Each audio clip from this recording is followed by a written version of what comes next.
So hello everyone, welcome to the PYQ series of JEE mains. तो इस series में हमने लास्ट 5 to 10 इयर्स के जितने भी क्वेश्चंस हैं हम जेई के हम सब कवर कर रहे हैं, फिजिक्स के, केमिस्ट्री के, मैथमेटिक्स के।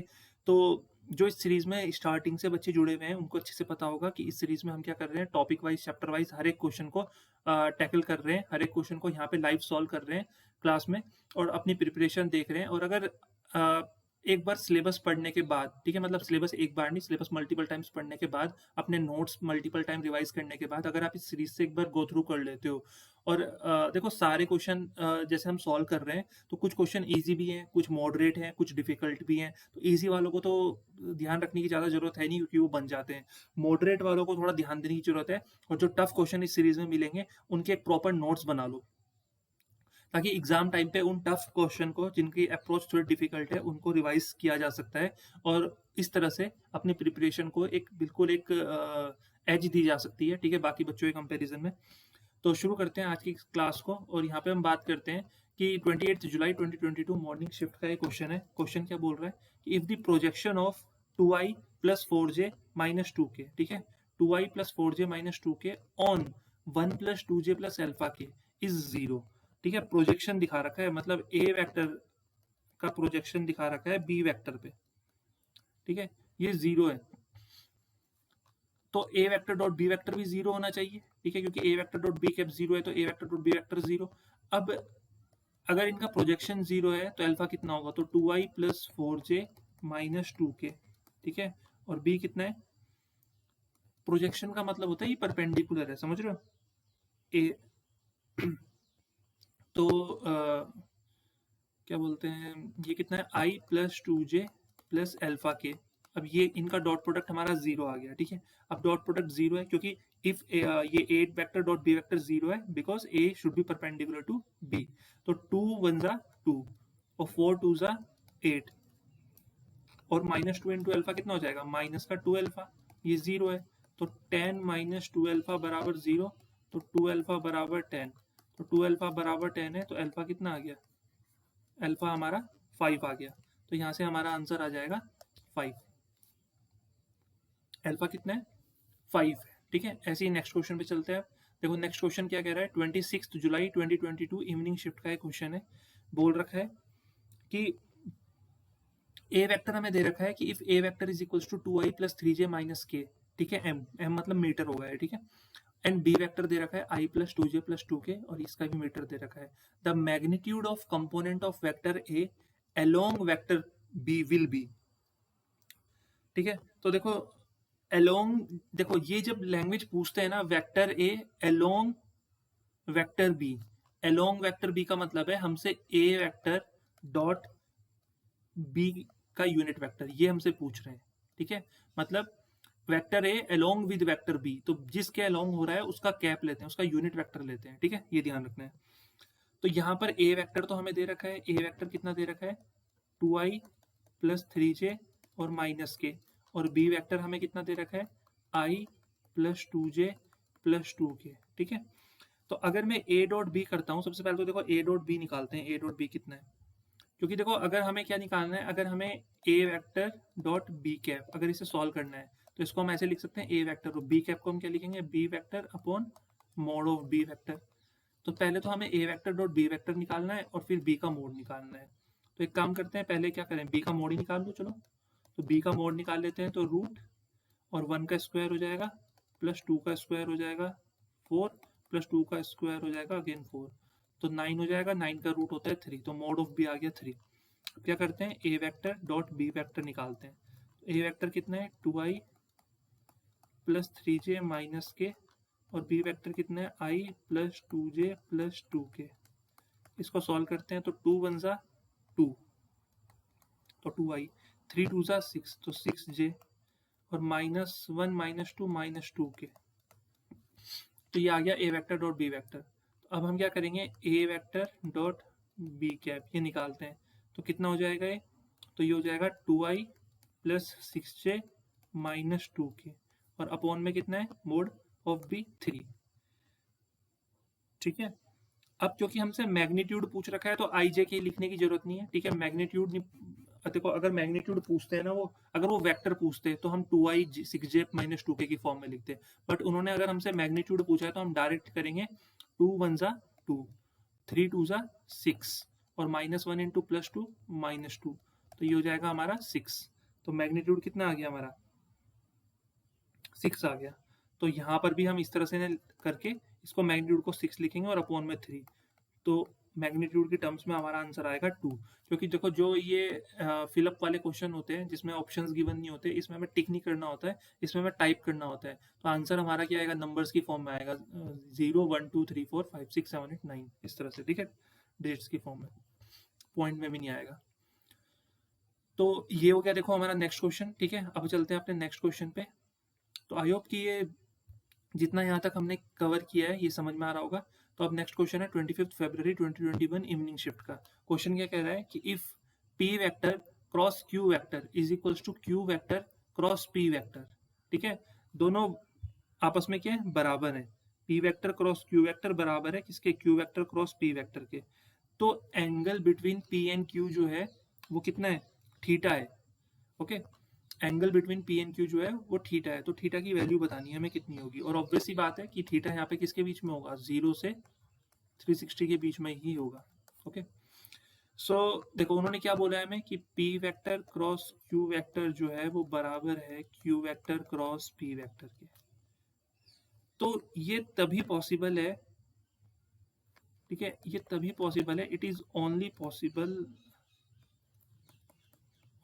पॉसिबल व्हेन जब P vector cross Q vector जो है वो बराबर होगा Q vector cross P vector के, और जब ये बराबर होंगे 0 के। इस तरह से ध्यान रखना, ठीक है।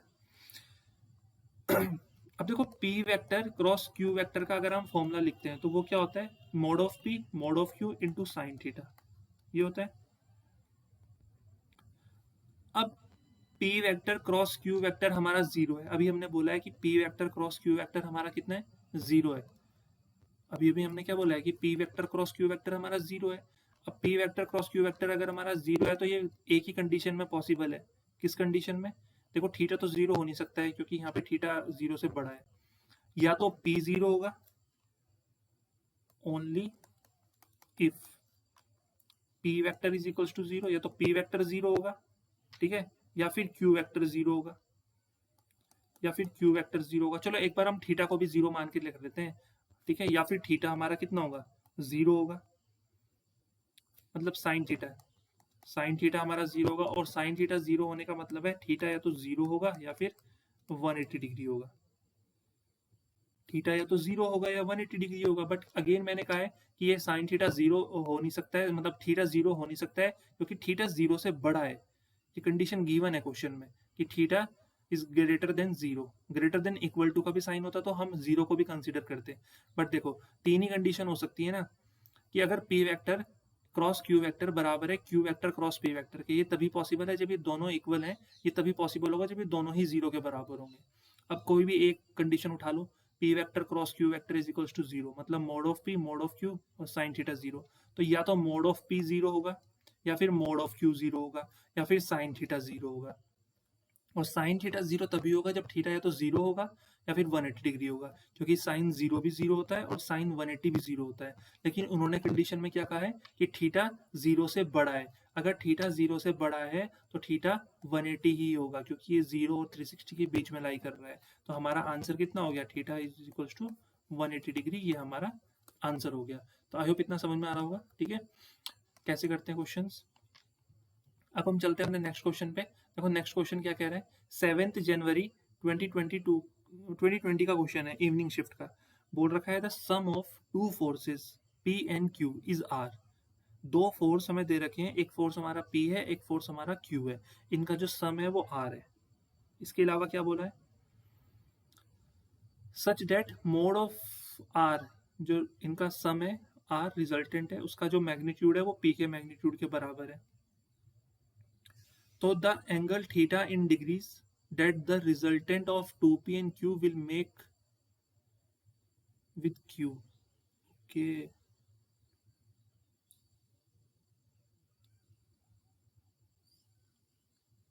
that the resultant of 2p and q,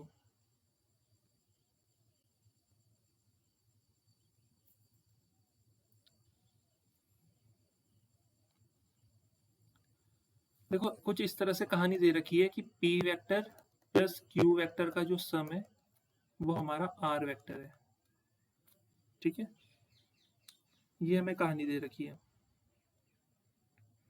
अगर मैं इसका स्क्वायर कर दूं, देखो अभी समझते चलना है क्वेश्चन को सॉल्व करने की अप्रोच क्या रहेगी हमारी।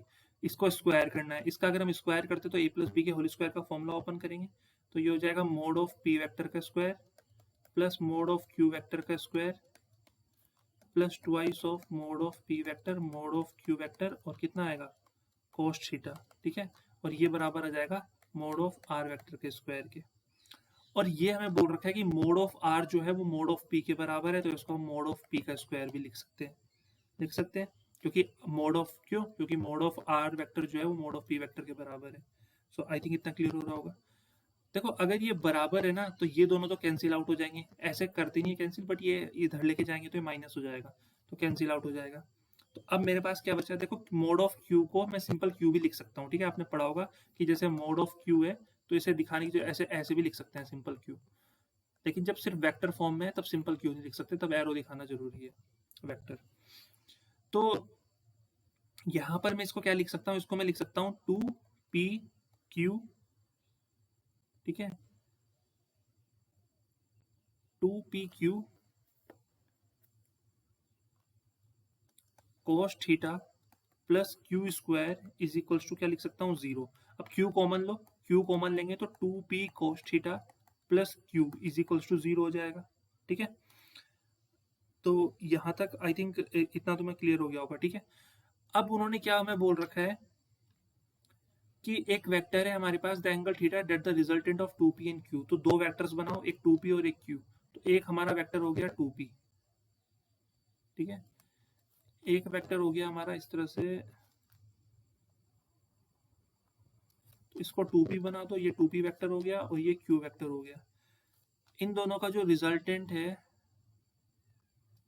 इसको इनका रिजल्टेंट मान लो, मतलब 2p प्लस q मान लो। तो अब क्या बोल रखा है, the angle theta in degrees, the angle theta in degree date the resultant of 2p and q, तो resultant of 2p and q है, विल मेक विद q, तो ये बना रहे हैं एंगल थीटा, समझ में आ रहा है, इसको कुछ और मान लो, अल्फा मान लो। तो जो 2p प्लस q है वो q के साथ एंगल बना रहा है थीटा, और ये थीटा हमें बताना है। तो अगर आपने वेक्टर्स पढ़ा होगा, triangular law of vector addition आपने पढ़ा होगा, तो आपने अपने नोट्स में देखा होगा कि हम रिजल्टेंट निकालने के बाद एक फॉर्मूला भी लिखते हैं, और वो फॉर्मूला क्या होता है, 2p I think if I am not wrong 2p sine theta करके होता है, अल्फा मान लो इसको ना यहाँ पे अल्फा कर दो, एक्चुअली ये दोनों एंगल सेम हो रहे हैं ना, इसको अल्फा कर दो, तो ये अल्फा हो गया। तो हमारा फॉर्मूला क्या होता है, 2p sine theta upon 2p cos theta plus q, ये फॉर्मूला होता है। अब ये 2p साइन थीटा इसकी कोई ना कोई वैल्यू जरूर होगी definitely, but 2p cos theta जो हमारा है ये हमने प्रूफ किया है अभी अभी कि ये 0 है, तो एंगल कितना आ गया, 10 अल्फा कितना आ गया, इंफिनिटी आ गया। और अगर 10 अल्फा इंफिनिटी है तो 10 कितना इंफिनिटी होता है, 90 डिग्री, ठीक है। तो यहाँ से हमारा एंगल आ जाएगा, जो भी अल्फा वगैरह हमने माना है वो हमारा आ जाएगा 90 डिग्री। तो इस तरह से हमें ऐसे क्वेश्चंस को टैकल करना है, समझ में आ रहा है ना। उन्होंने दो कंडीशन दी है, एक तो उन्होंने बोला है p और q का सम जो है वो r है, तो हमने उसी की मदद से क्या किया, 2p cos theta plus 2p cos theta plus q, ठीक है, ये हमने 0 प्रूफ किया। फिर उन्होंने सेकंड कंडीशन दी थी कि जो 2p और q का रिजल्टेंट है वो q के साथ अल्फा एंगल बना रहा है, एक एंगल बना रहा है, उस एंगल को निकालना है, तो हमने उस पर डायरेक्ट एंगल का फॉर्मूला लगाया और हमारा आंसर आ गया, ठीक है। ये फॉर्मूला आपने अपने नोट्स में ऐड कर रखा होगा, नहीं किया तो कर लेना। तो ये थे कुछ क्वेश्चंस जो हमने वेक्टर बेस्ड क्वेश्चंस किए हैं। तो आई होप कि ये जो सीरीज है ये आपको थोड़ा बेनिफिट तो कर ही रही होगी, ठीक है। अगर 10-10 मिनट्स अगर हम डेली सीरीज के लिए निकाल सकते हैं अपनी बिजी शेड्यूल से, तो आई एम डेफिनेटली श्योर कि इससे आपको एटलीस्ट 50 टू 80 मार्क्स की एज जरूर मिलेगी। अगर आप 100 पे हैं तो आप 150 180 के बीच में कहीं पे पहुंच जाओगे, बट कंडीशन एक ही है कि इस सीरीज को पूरे डेडिकेशन के साथ फॉलो करना पड़ेगा जब तक आपका एग्जाम नहीं हो जाता, ठीक है? डेली इसकी जो लेक्चर्स हैं, एटलीस्ट 10-10 मिनट्स के लेक्चर हैं, अगर एक दिन में 3-4 लेक्चर्स भी देखना शुरू कर दोगे अब, तो कोई इतनी बड़ी बात नहीं है। बीच-बीच में 10-10 मिनट्स के गैप मिल जाते हैं हमें, अपनी क्लासेस के बीच में, या फिर अपने किसी भी हमारे सेल्फ स्टडी का शेड्यूल है, उसके बीच में भी हमें टाइम मिल जाता है। तो एक तरह से रिवीजन भी हो जाएगा, ठीक है? और बुक्स से थोड़ा ध्यान भी हटेगा, और 10 मिनट्स में कुछ इतना खास इफ़ेक्ट पड़ेगा नहीं आपके शेड्यूल पे। बट आपकी परफॉर्मेंस, आपकी जो मार्क्स हैं, स्कोर है, उसमें धीरे-धीरे चेंजेस आने शुरू हो जाएँगे।